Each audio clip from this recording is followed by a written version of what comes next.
Obrigado, deputado Sadi Noel, que preside essa casa nesse momento. Vossa Excelência é sempre muito gentil. Estamos diante de uma situação muito grave no Estado do Rio. O governador em exercício solicita estado de calamidade pública. E esse estado de calamidade pública, ele vem com o objetivo de fazer um enfrentamento de uma crise sem precedentes no Estado do Rio de Janeiro. Uma crise que se inicia por conta e diretamente por conta da má gestão, a má visão de futuro do então governador Sérgio Cabral. E continua no seu pupilo e ex-vice-governador Luiz Fernando Pezão, que, por infelicidade, está enfrentando um sério problema de saúde, não está aqui nesse momento, onde poderia constatar a grande tragédia que acontece no Estado do Rio de Janeiro. Então, atualmente, temos 2 governadores, um afastado e um interino,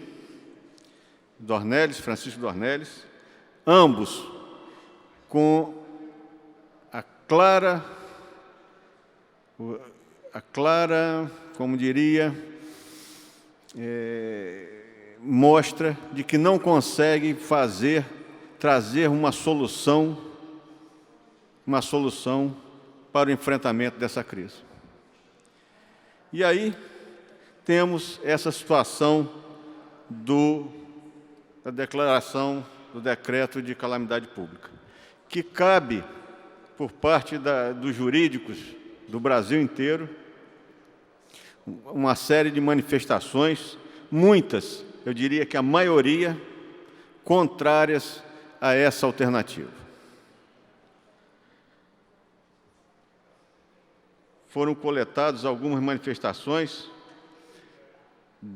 no Instituto Jurídico de São Paulo, que essa crise, esse decreto, reflete a irresponsabilidade do governo do Brasil e do governo do Estado do Rio de Janeiro a assumir um compromisso de trazer um evento como a Olimpíada para os estados do Brasil que, com certeza, não têm a menor capacidade de arcar com os custos e responsabilidades de um evento tão grande.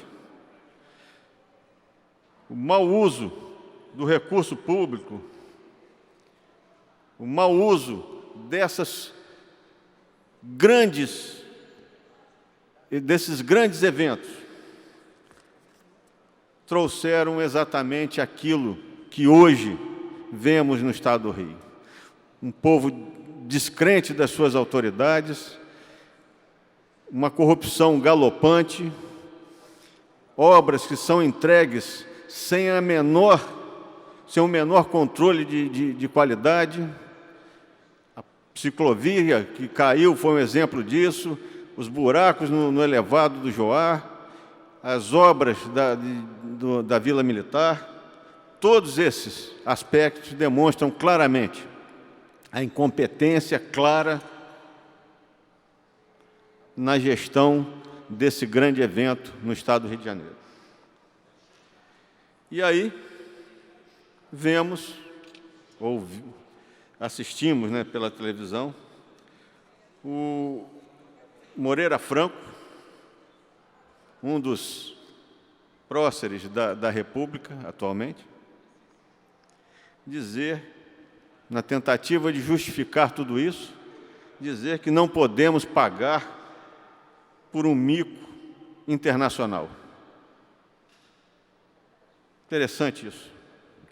Como se esse mico internacional não tivesse sido iniciado no próprio governo do PMDB, no Estado do Rio de Janeiro.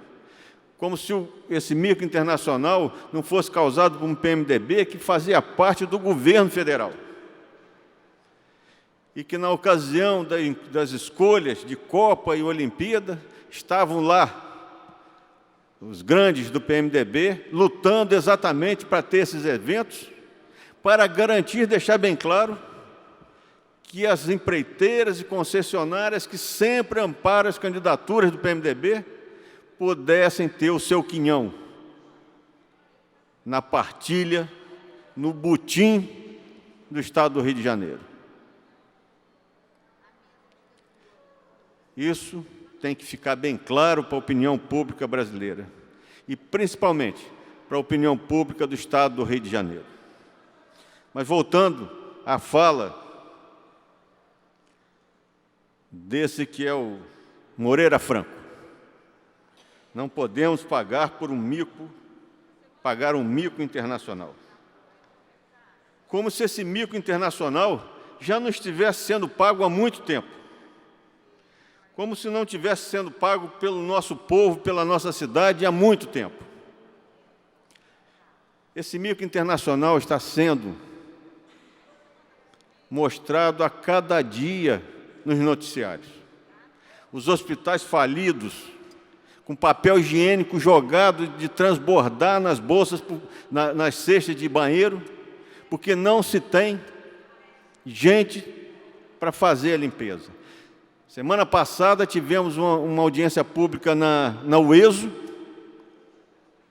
e estava lá o banheiro lotado de papel higiênico pelo chão, porque não tem, os terceirizados não estão sendo pagos. Os nossos professores tratados sem a menor consideração nos seus pleitos.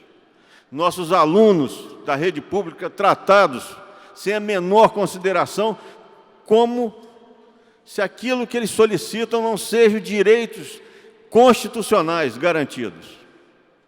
Direitos a um salário justo pelos professores, direito à educação de qualidade pelos alunos. Esse é um mico que o Brasil, um país desse tamanho e com a economia entre as maiores do mundo, não consegue dar uma educação de qualidade para os seus filhos. Isso é um mico internacional. E temos outros por aí. O Hospital Pedro Ernesto, como já falei aqui, um dos templos da medicina do Brasil, jogado daquela maneira, sem a menor consideração, sem a menor amparo e sem a menor visão por parte das nossas autoridades, que não entendem que um Pedro Ernesto, na lona, coloca na lona toda a saúde pública do Estado do Rio, porque é o centro de referência de alta complexidade, é o maior centro de referência de alta complexidade do Estado. E dele depende, como já falei aqui muitas vezes, toda a saúde do interior, que manda pacientes no seu dia a dia para ser tratados aqui no Pedro Ernesto. Temos eu acho que é o grande emblema da incompetência dessa gestão, porque prometeram e prometeram e prometeram que a tal despoluição da Baía de Guanabara,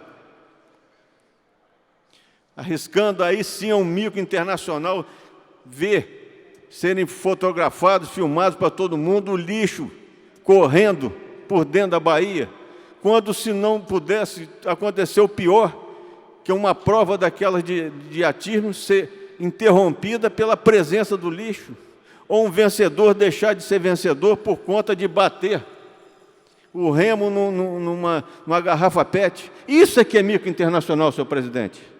Isso é que é o mico internacional. É isso que nós precisamos nos levantar contra esses absurdos que estão acontecendo no Estado do Rio, que visam exclusivamente garantir o projeto de poder do PMDB. Um projeto de poder que arrisca a deixar todo o país, todo o Brasil, de joelhos, como já está o Estado do Rio de Janeiro.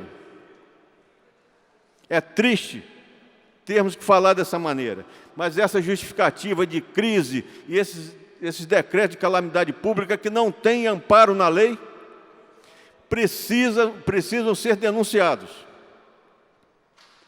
Hoje tivemos aqui, já estou terminando, a CGE aqui que busca a sua regulamentação. É nessas horas que precisamos realmente da CGE. regulamentada para termos controle social, para termos transparência pública, para não deixar que essas pessoas que se dizem governantes, mas que, na verdade, viveram ao longo de muitos anos se aproveitando dos recursos públicos. É isso que precisa ver. E esse decreto de calamidade pública simplesmente comprova essa incompetência no gerenciamento desse Estado, que é a segunda economia da Federação. Obrigado, senhor presidente.